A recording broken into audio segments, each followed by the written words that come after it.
Views இன்னைக்கு நம்ம என்ன பார்க்க போறோம்னா, இப்போ நம்ம நிறைய நேரங்களில் வந்து லாங் ஜேர்னி ஓவர் நைட் வந்து ட்ராவல் பண்ணிட்டு இருக்கும். பஸ்ஸாக இருக்கட்டும், ட்ரெயினாக இருக்கட்டும். மோஸ்ட்லி பஸ்ஸில் ட்ராவல் பண்ணுறதுக்கு ஒரு நல்ல எக்ஸ்பீரியன்ஸ் என்னென்னா, நம்ம பஸ்ஸில் ட்ராவல் பண்ணும்போது ஒரு நல்ல பசிக்குதுன்னு நினைப்போம்.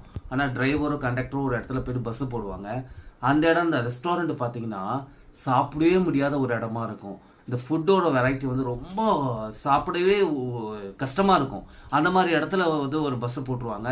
சில நேரங்கள் சாப்பிட்டாவணுமே நம்ம ஆர்டர் பண்ணிவிடுவோம். ஆனால் சாப்பிட பிடிக்காது, அதை வேஸ்ட் பண்ணிட்டு வருவோம். வேஸ்ட் பண்ண மாட்டோம், அது பிடிக்கலன்னு வச்சுட்டு வந்துடுவோம். ஸோ அந்த மாதிரி ரெஸ்டாரண்ட் நடத்துறவங்களுக்கு ஒரு சின்ன ரிக்வஸ்ட்டு, வரவங்களாம் என்ன ஒரு கஷ்டத்துக்காக ட்ராவல் பண்ணுறாங்க நைட்டு தெரியும். சில விஷயங்கள் சந்தோஷமாக போவாங்க, சில கஷ்டத்தில் போவாங்க. ஒரு நல்ல சாப்பாடு வரும்னு நம்பிட்டு வர இடத்துல இது மாதிரி இருக்கும்போது எவ்வளோ மன கஷ்டம் ஆகுதுன்னு நினச்சிங்க. அதனால் கொடுக்குறவங்க நல்ல ஃபுட்டாக கொடுங்க. ஏன்னா அவங்க வந்து அதுக்கான பே கொடுத்துட்றாங்க, பணம் கொடுத்துட்றாங்க. பணம் கொடுத்துட்டு நல்லா இல்லாத போது மனசு கஷ்டத்தை போவாங்க. அந்த கஷ்டத்தை நம்ம வாங்க வேண்டாம், நல்ல ஃபுட்டாக கொடுங்க. தேங்க்யூ.